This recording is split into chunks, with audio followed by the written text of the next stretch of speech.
Assalamualaikum warahmatullahi wabarakatuh. Hamdan wa syukranillah amma ba'd, la haula wa la quwata illa billah. Asyhadu an la ilaha illallah wa asyhadu anna Muhammadan abduhu wa rasuluh. Qala Allah ta'ala fi kitabihil karim, a'udzu billahi minasyaitonir rajim. Bismillahirrahmanirrahim. Rabbis shrahli sadri wa yassirli amri wahlul 'uqdatam min lisani yafqahu qauli. Apa kabar anak-anak hebat Matsa Surba? Alhamdulillah kita bisa melanjutkan pembelajaran SKI kelas 8. Dalam kesempatan kali ini kita akan belajar tentang sejarah Daulah Ayyubiyah atau sejarah dinasti Ayyubiyah di kelas 8.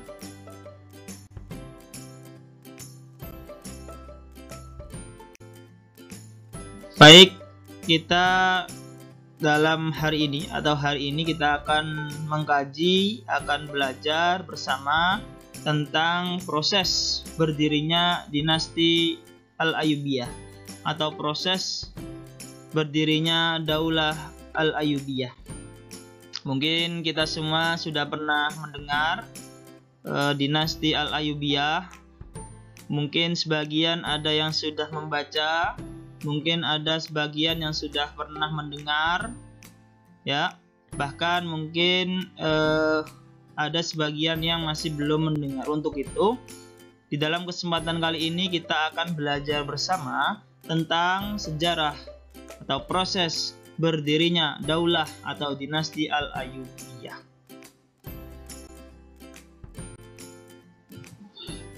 Baik, sebelum kita masuk ke materi, ya, ini kita akan mengutip satu ayat dari Al-Quran surat Al-Baqarah. A'udzu billahi minasyaitonir rajim. Bismillahirrahmanirrahim. Wa idz qala rabbuka lil malaikati inni ja'ilun fil ardi khalifah. Qalu ataj'alu fiha may yufsidu fiha wa yasfikud dima wa nahnu nusabbihu bihamdika wa nuqaddisu lak. Qala inni a'lamu ma la ta'lamun. Yang artinya, dan ingatlah ketika Tuhanmu berfirman kepada para malaikat, Aku hendak menjadikan khalifah di muka bumi ini. Mereka berkata, apakah engkau hendak menjadikan orang yang merusak dan menumpahkan darah di sana? Sedangkan kami senantiasa bertasbih memujimu dan mensucikan namamu. Kemudian Allah berfirman, sungguh aku mengetahui apa yang tidak kamu ketahui.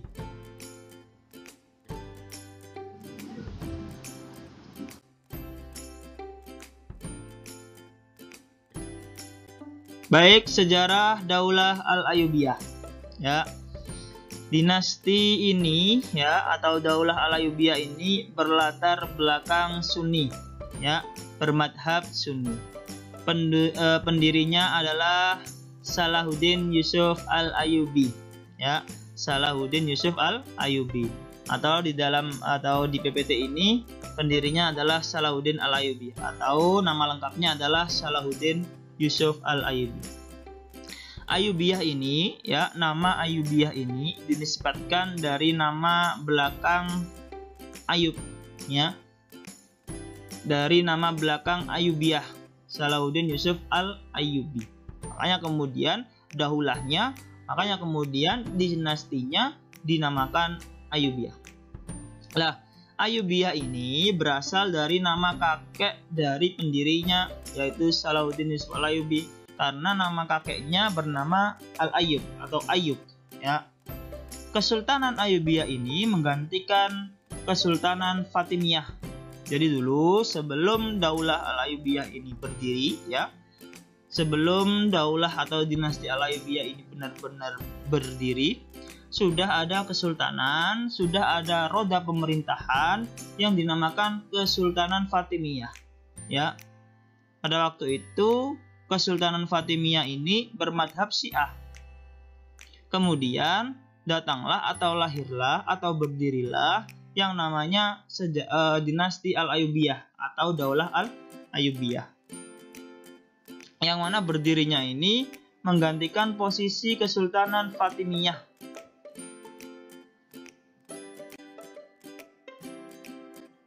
Berdirinya dinasti Al-Ayyubiyah ini membawa dampak positif. Ya, banyak sekali kontribusi terutama bagi kaum muslimin, bagi umat Islam, ya. Karena banyak membela tanah umat Islam dari serangan pasukan salib.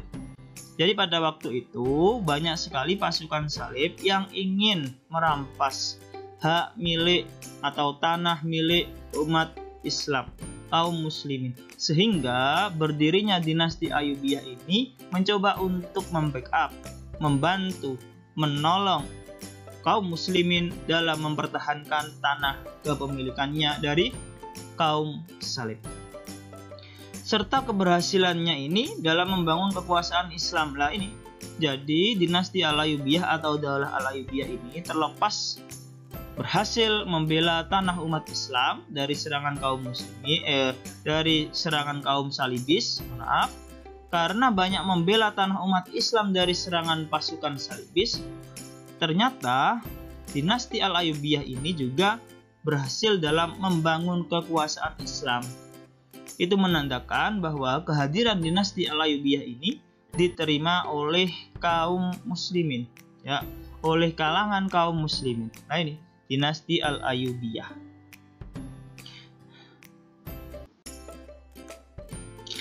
Adapun wilayah kekuasaan dari dinasti Al-Ayyubiyah ini, ya, ada beberapa daerah, ya, ada beberapa negara yang menjadi wilayah kekuasaannya, wilayah kekuasaan Islam. Di antaranya adalah Mesir, Suriah, sebagian Yaman, kemudian Irak, Mekah, Hijaz, dan Diyarbakir atau daerah wilayah atau wilayah Tenggara Turki. Nah, dinasti Al-Ayyubiyah ini berkuasa selama kurang lebih 75 tahun. Ya, jadi proses sistem pemerintahan ini berjalan kurang lebih 75 tahun yang beranggotakan atau yang terdapat kurang lebih 9 khalifah. Nah ini khalifah atau artinya pemimpin. Makanya di ayat pembuka tadi Ote mengutip satu ayat yang terdapat dalam surat Al-Baqarah, bahwasanya di sana dijelaskan Allah akan menjadikan khalifah di muka bumi ini. Allah akan menitipkan bumi ini kepada manusia agar dikelola dengan baik. Nah ini. Selanjutnya, para penguasa dinasti Al-Ayyubiyah, ya. Dari 9 khalifah itu berikut 9 khalifah dinasti Al-Ayyubiyah dalam proses kepemimpinan, dalam proses atau roda pemerintahan. Yang pertama adalah Salahuddin Yusuf Al-Ayyubi. Ya. Yang kedua ada Malik Al-Aziz Imaduddin. Ya. Kemudian yang ketiga Malik Al-Mansur Nasiruddin. Kemudian yang keempat Malik Al-Adil Saifuddin I. Yang kelima Malik Al-Kamil Muhammad. Yang keenam Malik Al-Adil Saifuddin. Yang ketujuh Malik As-Saleh Najmuddin. Yang kedelapan Malik Al-Muazzam Turansyah. Kemudian yang terakhir adalah Muzaffar. Ya. 9 khalifah ini, ya, merupakan khalifah atau merupakan pemimpin yang menjadi, ya, pemimpin pada masa dinasti Al-Ayyubiyah. Hanya saja dari 9 khalifah tersebut mengerucut ada 3 sosok nama, ya, khalifah yang memimpin dinasti Al-Ayyubiyah pada masanya, yang mampu membawa dinasti Ayyubiyah atau Daulah Al-Ayyubiyah mencapai puncak keemasan atau puncak kejayaan. Yang pertama adalah Salahuddin Yusuf Al-Ayyubi. Yang kedua adalah Malik Al-Adil Saifuddin, dan yang ketiga adalah Malik Al-Kamil Muhammad. 3 khalifah inilah yang membawa, ya, dinasti atau Daulah Al-Ayyubiyah mengalami puncak kejayaan. Bagaimana dengan khalifah-khalifah tersebut? Sama halnya, hanya saja yang paling menonjol adalah 3 khalifah ini. Adapun pembahasan untuk masing-masing tokoh akan kita bahas di pertemuan berikutnya. Semoga masing-masing tokoh ini nanti bisa menginspirasi kita dan kita bisa mengambil ibrah dari masing-masing khalifah tersebut. Baik, mungkin itu saja yang bisa kita pelajari hari ini. Mudah-mudahan apa yang disampaikan membawa manfaat dan mudah-mudahan kita senantiasa bisa mengambil pelajaran dari apa yang kita pelajari hari ini. Dari saya kurang dan lebihnya mohon maaf.